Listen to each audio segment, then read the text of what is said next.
Rivers State, he is actually not allowing Fubara to operate successfully, making things looking a little bit difficult. These are some of the issues we'll be looking at, and all these issues are trending today on the dailies. So let me begin with you, Bode. This PDP leadership visit paid to Jonathan in his residence. What does it portend to you? Well, I think the party, for me, is trying to rediscover its bearing and also establish its footing. And it is no secret that it has faced a lot of challenges in the last few months. To the extent, as we speak today, there is no group of persons recognized officially as the PDP as we speak, according to the INEC, because of pending litigations. So INEC is not recognizing the Wike faction, and it is also not recognizing the Saminu Turaki, Kabiru Turaki-led faction, pending the determination of those litigations before the court. But if you look at how they got to this stage, you will know that yes, it was a kind of a self-inflicted trouble for political gains of certain persons. You will know that yes, some persons are in PDP to do the bidding of the APC ahead of 2027 and also during 2027. They want to hold the PDP jugular for the APC, and that's why they are still in the PDP.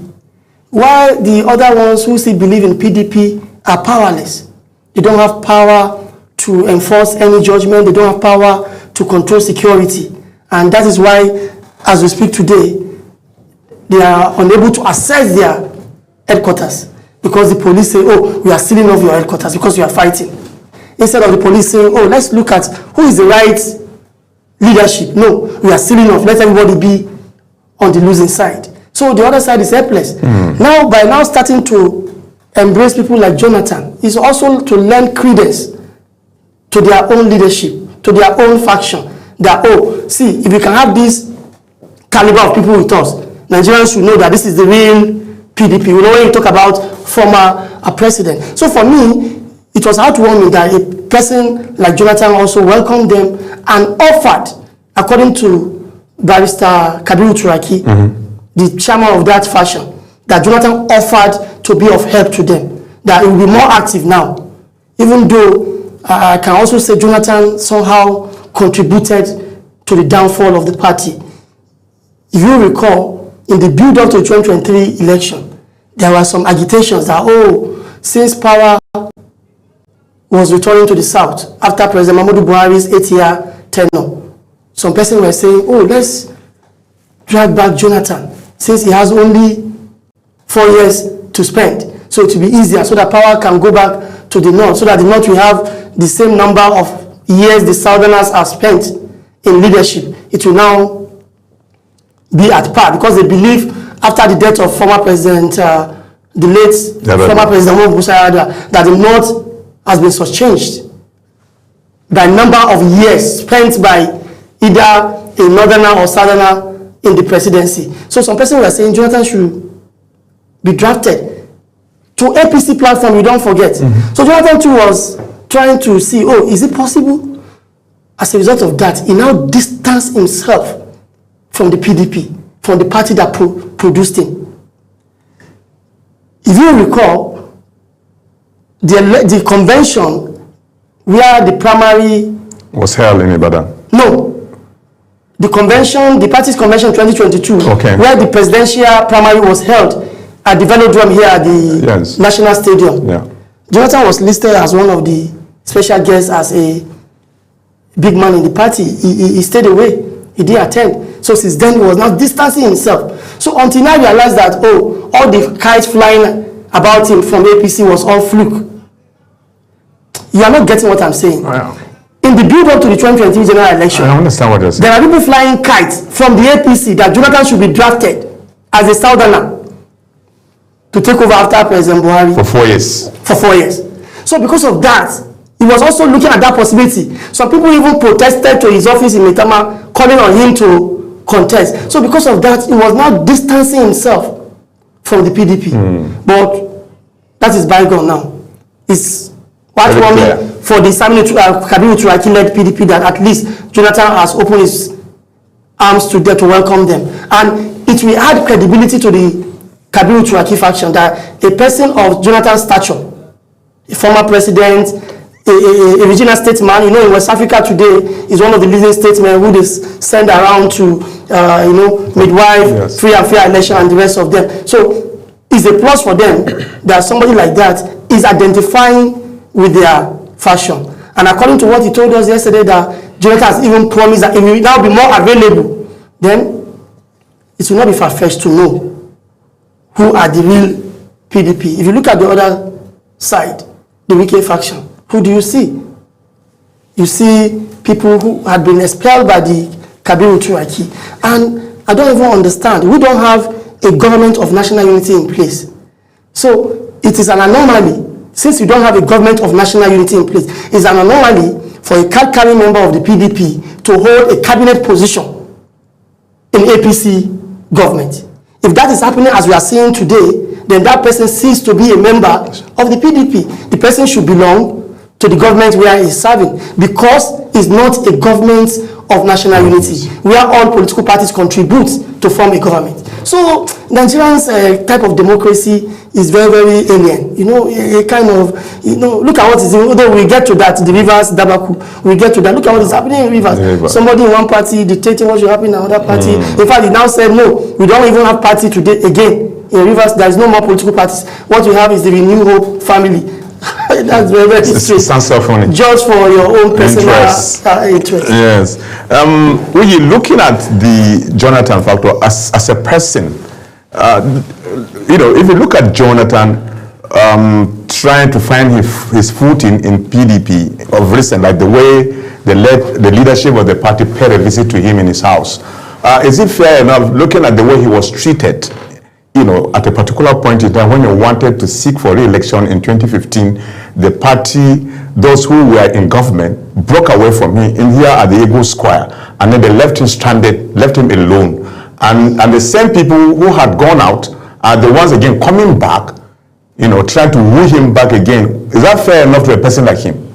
I think ordinarily I would say there's nothing to add or remove from the submission by Bode. However, maybe all we can do is just expand that conversation a little further, which is the fact that, yes, quite valid an argument or position to say that beginning from those vehement calls on the former president in 2022 going into 2023 to say, come around, you're credible, Nigerians love you, organic followership, and all of that. Besides, Constitution has already placed an embargo in such a way that you cannot do more than a term. Of course, there was also the element of what happens to the South. Will the person coming from the South to, as it were, succeed him, agree to do just a term, and things like that. But the bottom line was, Jonathan was seen by many across political divide as the guy who was going to fit squarely into whatever hole we needed to fill at that point in time. But again, the distancing, for want of better words, of Jonathan from the PDP didn't start from 2022-2023. It started from after the election in 2015. The man has written a book. We saw what he said on the day that book was launched. The man has spoken on several fora. We've heard the things he said. The man has talked about how that he was betrayed by even some of the people who ought to have been his closest allies. In fact, today, political thought leaders look at the events around 2015 election, whether before, during, and after, and they say, look, Dr. Goodluck Ebele Azikiwe Jonathan, in a manner of speaking, went into that election unclad. Politically speaking, because it was as if he went in alone. In fact, I'm almost very sure off the top of my head that President Jonathan, or former President Goodluck Jonathan, can write a book on those events alone and highlight some personalities, peculiar circumstances, and outcomes that shaped everything around that story. All right, we can do all of that. So for me, I say from the standpoint of Jonathan returning the energy that the PDP had also given him.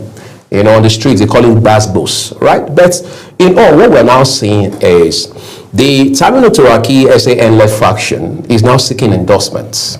It's not trying to reinvent the PDP. It's not trying to restructure what has gone without structures for quite some time now. And the Wike element is not even making matters any easier for them.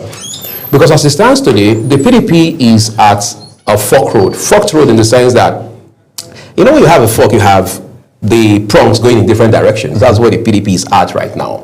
The PDP is probably not asking itself, if we want to stop living in denial, because that's what the party has been doing for the most time, and come to terms with reality, can we survive as it stands today with all of these circumstances surrounding us? Or do we need to reinvent ourselves? By reinvention, what exactly will be the implication? Do we need to collaborate, or do we need to merge with other political parties? Of course, I've spoken with some of the chieftains of the party on and off television. They say there's no intention to collaborate or to do an amalgamation like the way the other guys did in 2014 going into 2015. Another option is to say, do we want to rebrand? One time we saw PDP, we saw the new PDP, we saw renewed PDP, reformed PDP, and all of that. But realities have changed real quickly the entire time. So as it stands today, the PDP seems to be learning the rudimentary aspects of how to be an opposition party. I spoke with one of their chieftains just this week, and he said, look, and I asked him pointedly, I said, that was the gentleman, Segun Showumi, and I asked him pointedly, are you still a member of the PDP, and does the PDP as we know it still exist? He said, I'm painfully still a member of the PDP. And he goes ahead to say that, look, the PDP is at a make or break point now. And he believes strongly, like he said on our live show here, that the litany of litigations that the PDP has in court now will determine whether the party will survive this political tsunami or not. But the question is, when we see the PDP putting up different sort of initiatives in the name of reconciliation, is the party being realistic? Can you bring a Wike back into the fold of the PDP as we know it? Can you bring the base that is said to be loyal to the former Rivers State governor back to the PDP? Or the PDP now needs to count its losses at this point and say, look, we've got to start rebuilding from scratch. Again, on a final note, one other factor that doesn't even help the fortunes of the party is the fact that you have lost more than a handful of your governors. How many governors did the PDP have when we came on stream with this administration on the 29th of May 2023? Between then and today, in less than 3 years, how many more governors does the PDP have left? You see, the PDP must have to humble itself and understudy the APC from the standpoint of an opposition party. From the days of the AD to the AC to the ACN and now to the APC. Bola Ahmed Tinubu, before now, who wasn't the president, had taught politicians in this country and even beyond how to be consistent, how to show grit in terms of playing opposition. But the question is, has the PDP learned anything from that? The PDP has been consumed and preoccupied for the most part with this ideology of want to grab power, want to recapture power. You see, those terms don't have a place in today's political reality. You must be strategic, you must be realistic, you must be dispassionate, and you must think along the lines of long term. It must not just be about who gets the ticket in 2027. There's going to be 30-31. There's going to be, you're going to have several rounds of election after that. A President Tinubu stands and just before he became president and tells you that it has taken me at least 2 decades to walk this journey. Before that, he had been putting people in places. He had been intentional and strategic. Who is doing that in the PDP? No. You need superior thinking to win the APC as it stands right now and to outdo President Tinubu. But the question is, point one gentleman or one lady to me in the PDP or any of the other opposition fronts who is putting in that amount of work, whether mental, intellectual, political, strategic, or what have you. We are not seeing that. As of today, it is now a question of who owns the PDP, who leads the PDP. And analysts are also saying that you can't trust what Mr. Turaki has said because we don't have soundbite of the former president in terms of what he said verbatim, word for word. We don't have that. It is question the man has said he But he can only refute it if he says anything wrongly about it. Well, we are waiting for that one. We are already saying that it is under here and there. We can neither confirm He says so at Jonathan doorstep. Yes. He addressed the media at Jonathan doorstep. Yes. We have seen politicians do what? We have seen politicians say things inside Aso Rock, having met the president, and by the next day, a spokesman for the presidency says that was exactly what happened. We have seen politicians of all shades. But we are saying this to say that, look, the PDP must learn to be futuristic in the way it thinks. You don't lose a man like former President Jonathan You don't. You may have lost a former president, Obasanjo. Maybe there's nothing you can do about that at this point. But a former Dr. Goodluck Jonathan is not the kind of person you should lose. And the PDP is just getting chopped at on the chalkboard on a daily basis. And we hope, because beyond the support you say you have secured from the former president now, you are going to need to put in more work, and time is not on your side. Wow, that's very great. And that leads me to asking you this question, Bode. Pundits are of the opinion that the fact that the governors who won election in 2023 on the platform of PDP have now found themselves as members of APC. Mr. Gilbert, they didn't find themselves, they moved. Yeah, does it cascade? Yeah, does it cascade to their voters as they move? They are moving along with their voters to APC, or do you think only themselves, and then we'll wait to see what will happen in 2027 going forward? Well, for me, I think it's themselves and their circle of appointees whose food is at the governor's table, not the general populace. Because, you know, it has never happened. People may have a love for you, but when you take certain decisions they don't like, they remain where they are. There are people who have been very, very loyal to the PDP, irrespective of who is contesting. Yeah. It's the PDP that they want. There are people in APP, they move to APC, APP to AMPP to APC, and they remain. You understand? So moving of governors to another party does not really mean Nigerians are also following them. And they don't even care about it, whether the Nigerians follow them or not, because they know election in Nigeria is won through coercion. Yes, election is won through coercion. On the day of election, whoever is pulling the lever of power asks policemen, soldiers to do certain things. And before you know it, election results will be out. And besides, there's inducement. Exactly, in the place of inducement. Yes. If you look at the governors who have been defecting, they've been saying one thing like that is not very clear, that we want to connect to government at the center. When PDP was in charge from 1999 to 2015, 16 years? Yes. Right. Lagos did not connect to government at the center. And the development of Lagos was never stunted. So what happened? Borno from 1999 was in the opposition until 2015 when their party won through Buhari. So what happened? Except for insurgency that stalled Borno's development. It was not shouting that, oh, okay, because of insurgency, let's even move to the government at the center. Maybe they will help out to solve insurgency problem. No. They were dogmatic, they are religious about the opposition party. But the crop of governors you have today are afraid that if they remain in their party, nobody will save them during re-election. So it's better to join the bandwagon, be in APC, so that nobody will be a threat. They win their re-election, and after the court cases are decided, they may now choose to do whatever they want to do at the end. Don't be surprised that some of the PDP governors who moved the APC today, after re-election, you may find him before the election, the next election cycle in 2031. Right. Don't be surprised to see him back in PDP, and he will tell you, oh, he made a mistake, he's now seeing the light.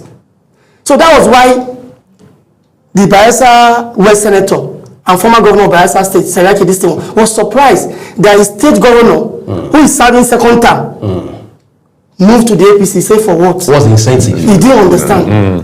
But the man understood. The man who moved understood. He said he wanted Bayelsa to be connected to the government at the center. At the federal level. Bayelsa had always been with the government at the center, remember? PDP. Now, he said they have been used to that, and their development has been very, very sure. Now that they are in a position, they are not getting enough, which is a lie. The type of federalism we practice, you don't need to be anywhere. All your money are constitutionally backed. You get your allocation. Nobody can stop your allocation. It's a matter of constitution. You get tax in your state as IGR. Nobody can stop it. It's a matter of the law. So you use all those money to foster development. So what development are they talking about? I don't understand. Maybe when you are with the president, you come to Abuja, there are some other things that are not necessarily constitutional, that maybe you not beg the president to come and do for you. Maybe you need to beg the president to cite a bridge in your state, when you have lawmakers in the National Assembly. I don't know whether these are the issues, but the truth is, it's about electoral survival. Okay. If you are in the president party, nobody will use army or soldier against you, except if the president himself is against you. So they believe it's about survival. As if you are saying PDP still has structure, despite the fact that these people have moved to APC. Of course, the name PDP, which has been with us from 1998, Yes. still rings a bell. You know, look at ADC. There are some big wins in it, but Nigerians are still here to come to terms with that name, ADC. So, the name, the time of existence It's another. matter. So that's why some people are saying, no, we can't move to new party with them. We'll be here and fix it. He spoke about, can PDP bring a wiki back? And I was thinking, why should I bring somebody who is not interested, who does not believe in what the ideology of the party? Yeah, because he said Tinubu is the best man. And Tinubu has a party. APC, why can't you be there? No, they say no. They will stay in PDP to support Tinubu. Is that the ideology of PDP, to support a Tinubu? Is that the ideology of PDP or ideology of an individual? Right. Okay. And that leads me, let me connect this particular topic with what's happening right now in Rivers State. Okay. Yeah, because I should have gone into insecurity. But I think as much as we're talking politics, it's better to connect PDP's issue with what Wike is doing in Rivers State and what even APC is saying to the man Wike. In your own perspective, is the man taller than the master that appointed him? I had somebody yesterday saying, by the way he has been talking during his ongoing tour of local government in Rivers State, that he was disobeying which law? One of the Robert Greene's laws of power, 14 laws of power. I think is it law 1? Never outshine the master. That's the first law. The first law. The Robert Greene 14 laws of power. That was already, he was saying, talking about people should not take our support for the president for granted. For granted. We supported the president, and people are now asking, what is the quantity, the value of this Rivers support to Tinubu's 12 million votes? Votes.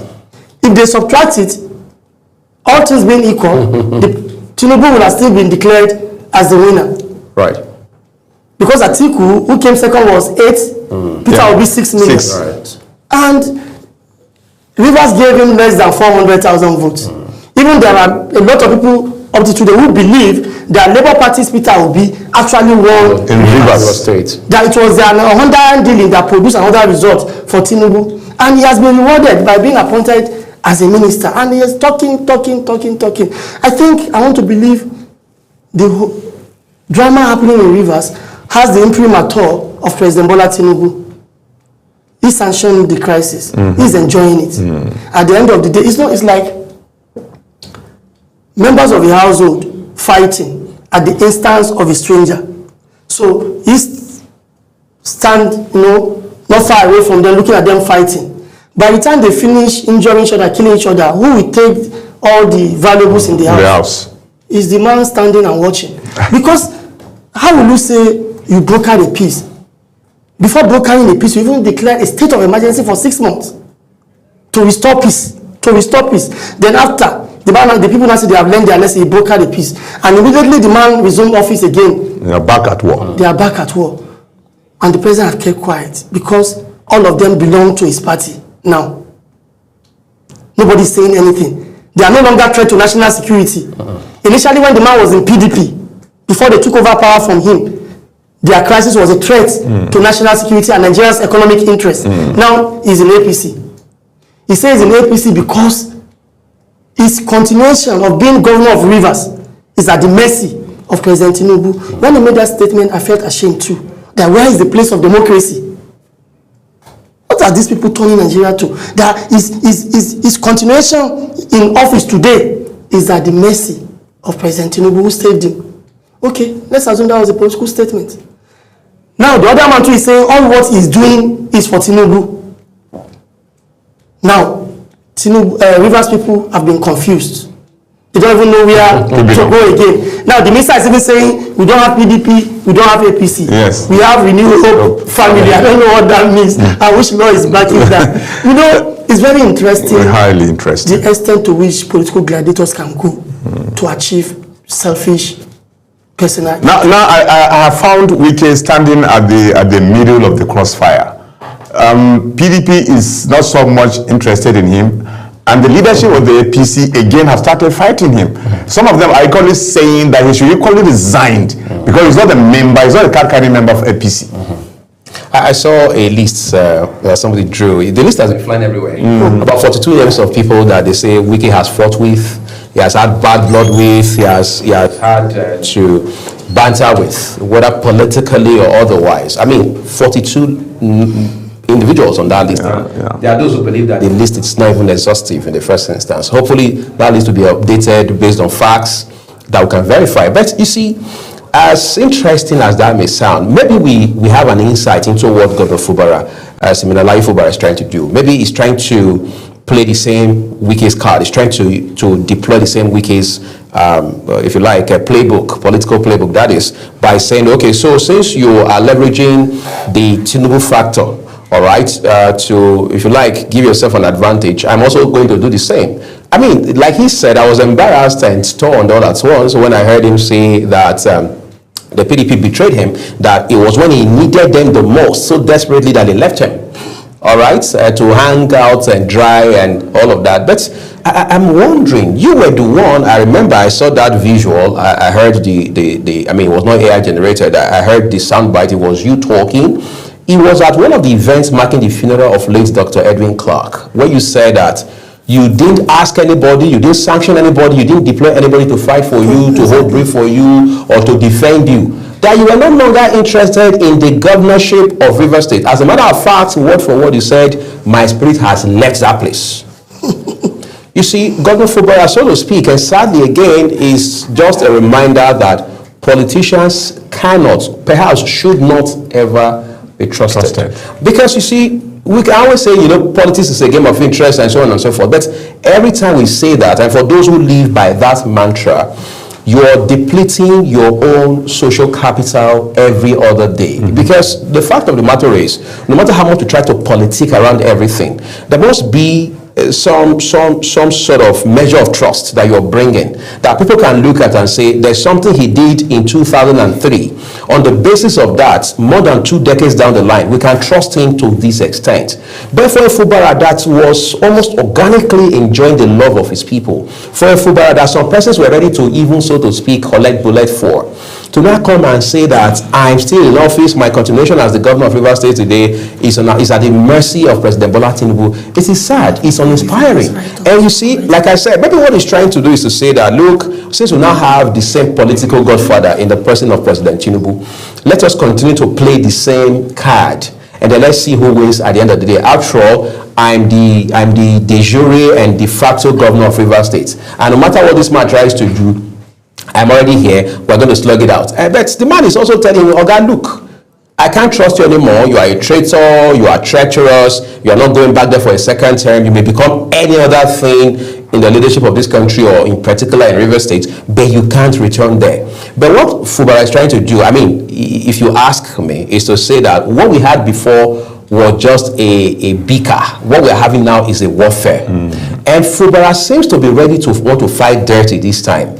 After all, it appears he outsmarted Wike by officially defecting to the APC. I'm not so sure Wike saw that coming. 001. Yes, I'm not so sure Wike saw that coming. Is there a question in the final analysis, Topsy, to say that who will become Tinubu's favorites as we inch closer and closer and closer to the 2027 general election? Because in the end, President Tinubu is not so interested in who is an Ijaw man and who is from the other side of the state, as he is in who has the more political value for me as far as 2027 general election is concerned. And as the day gets closer, the value of Wike and Fubara politically is being known. So if we're doing real business, we'll say, let's see how market goes today, at least on the floor of the stock exchange. So both of them, in the manner of speaking, are in the market right now. Wow. But let me ask you this, your opinion. Is Wike becoming a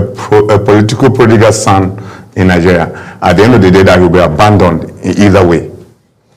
That's not prodigal. That's not prodigal son. He's not offending Yes, it's offending many people, but it's not as if here they are saying we are forgiving you, then return back home, then he's now going back to his old voice. No, because he must maybe belong he's becoming what we can call effing terrible. Somebody who just wants to be a spoiler for certain reasons known to him.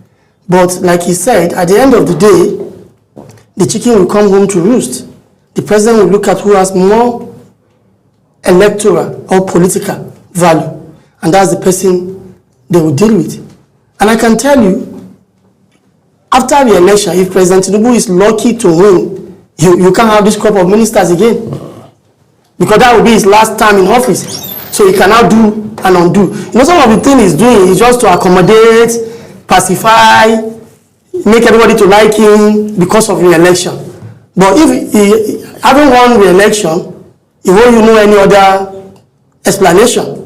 You can't remove him, and that is his last chance. So he cannot do whatever he feels he wants to do. So that's why you can't get this crop of ministers. He is not even sure that he can represent Rivers again in the Federal Executive Council. So what I'm seeing him doing is a fight for survival too.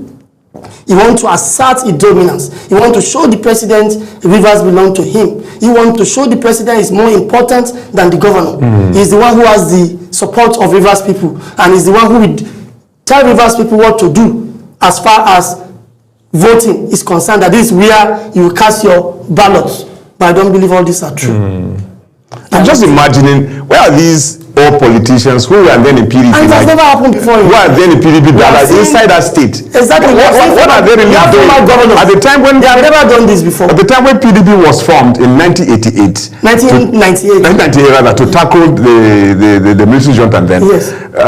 At what age then, if he's celebrating 56 or 57, at what age he was that these people like Peter, what's it called? Odili. The governor from 1999 to 2027. Yes, all these people, you know, that at the end of the day, a man at that age is trying to shut them down, and they're really becoming so humble. Ironically, they are the one who actually brought him up politically. Right. In about 1998 or so, no, 1999, he was elected local government chairman in Obiakpo local government in Rivers State.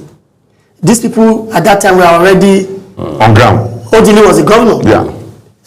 Rotimi Amechi was the speaker of the State House of Assembly for 8 years.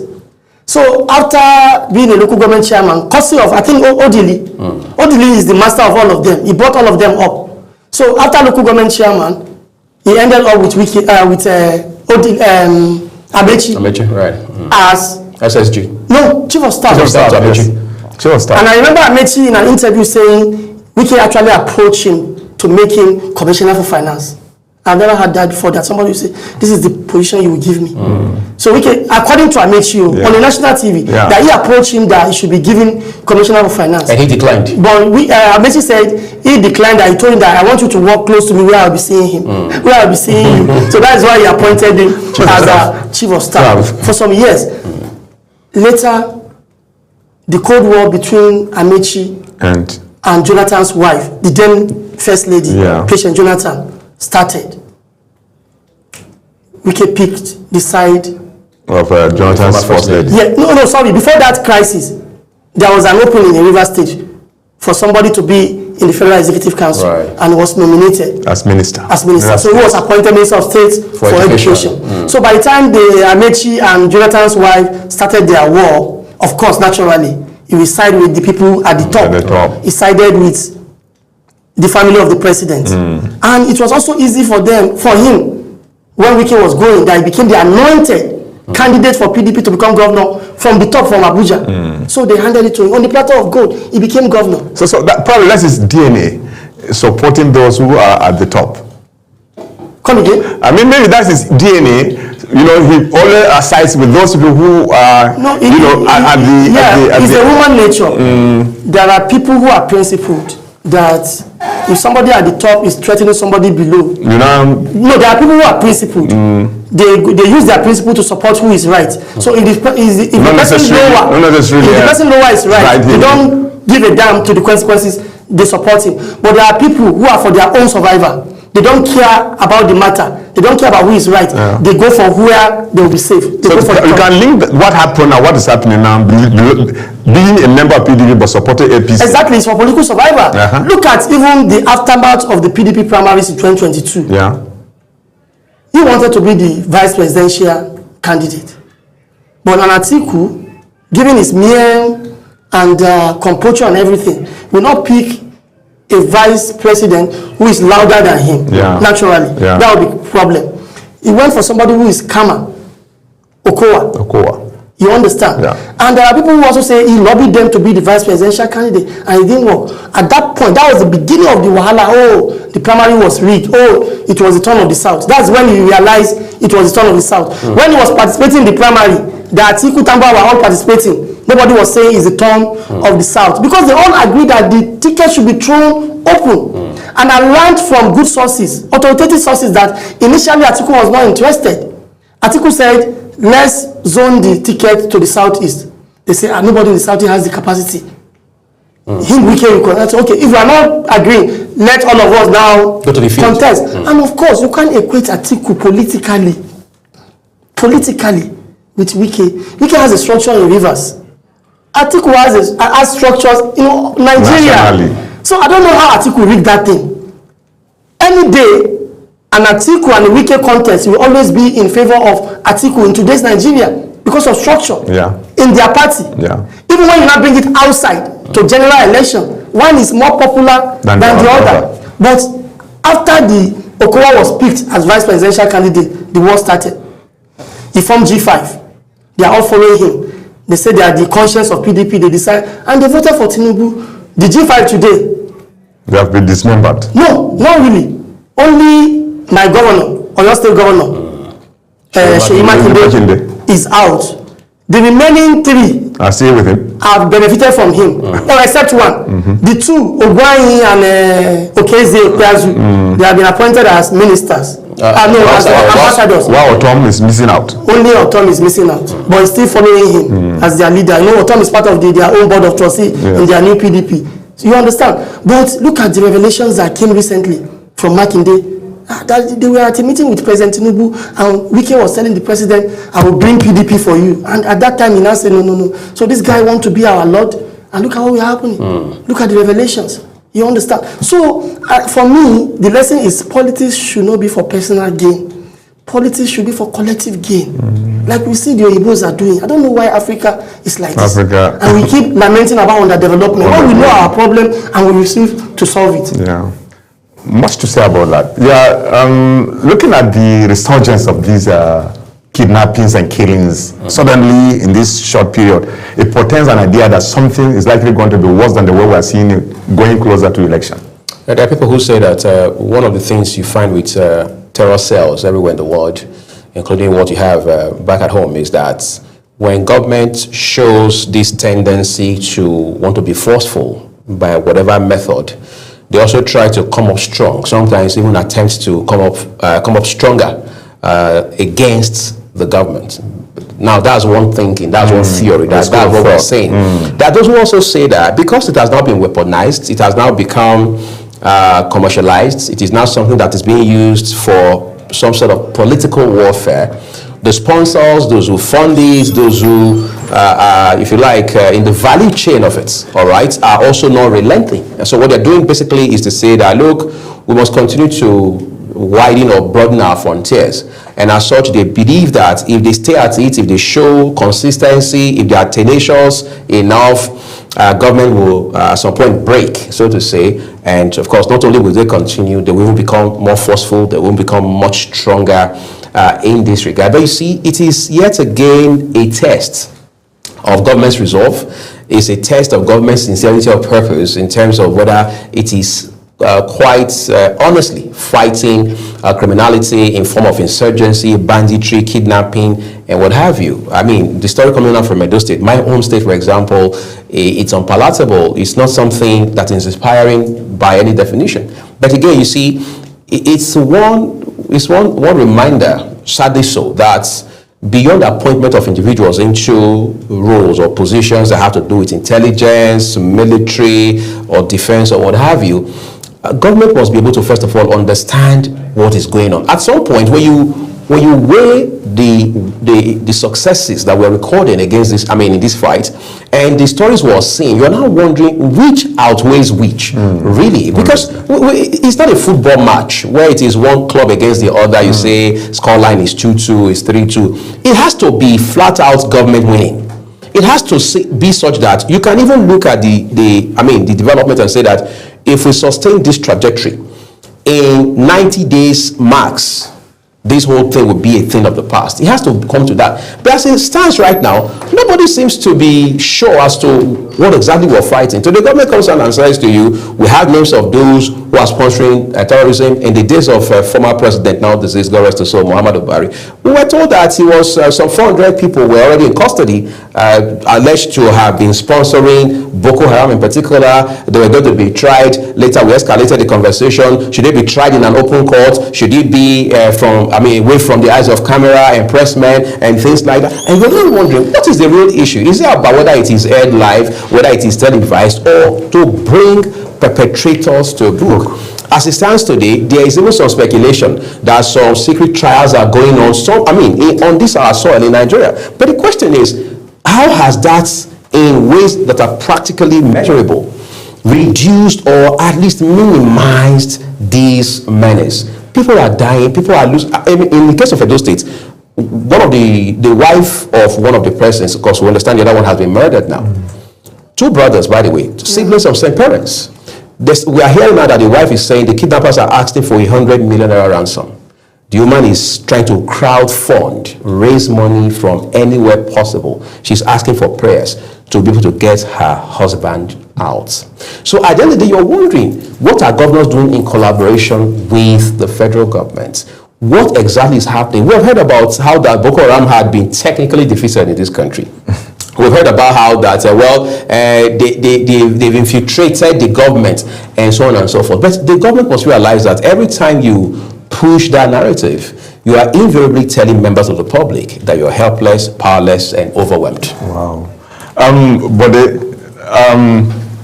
the template they are using now for the same ship, the increase of attacks and kidnappings are gradually becoming too many. So when you say templates, by criminals? But the criminals, they were there, they succeeded in removing Jonathan. Yeah. And so probably they're still using that same templates. Probably they don't want the present administration to continue. Unfortunately, during the Jonathan tenure, up to a certain time, there was sort of denial until it became too late. All right. But in the present circumstance, there is no denial. Help is coming from somewhere. Yes, there is no denial, but they keep saying they are on top of the situation. But like you said, we are not seeing the result because kidnapping every day. This afternoon at the old Oyo National Park in Oyo State, about 5 guards were murdered in the bush, in the old Oyo National Park. It means we now have infiltration of bandits all over the country. In that place, whether because that place is not too far from Benin Republic axis, So the government that keep saying they are doing something, they need to come clean to tell us what they are doing actually, so that we will understand and also support them by prayer. But if you don't understand what they are doing, we will not be able to, we keep doubting. I know our border security is almost zero. No good border security. And most of these bandits we get to hear all the time, they are foreigners. So if they are foreigners, what are we doing about border security to curtail the movement of these criminals? Then control of light weapons. Are we succeeding to mop light weapons and weapons in the hands of non-state actors? Even if they are not bandits, armed robbery was, foiled on the Kaduna-Abuja Expressway yesterday. Arms were used. How did they get the arms? So a lot of things, they need to tell us. Not just when school children are kidnapped and we get back the school children in full number. What did you do to those people to give you the children? Were they doing it for fun? What are you not telling us? So a lot of shady deals, and that is why we are not getting these things right. Now the president ordered that policemen should be withdrawn from escort duties. Okay. Can we confidently say today that all political office holders are not having police escort with them, yeah, okay. whether in uniform or mufti, to deceive the president or to deceive the public? Mr. So Bode. a lot of misgivings. Yeah, thank you so much for coming for this program. I really appreciate you. I enjoyed every bit of your discussion. My pleasure. Let me feel you. Thank you. It's a pleasure. Thank you so much. Well, that's about the size of the program. The DEX, otherwise you call it Jones and Terrell. I had with me in the studio Bode, an editor with leadership, in-house analyst, Uyi. I thank you so much for being part of this show. The program returns on Friday with yet another package. My name is Topsy Gimba. Stay tuned. Bye-bye.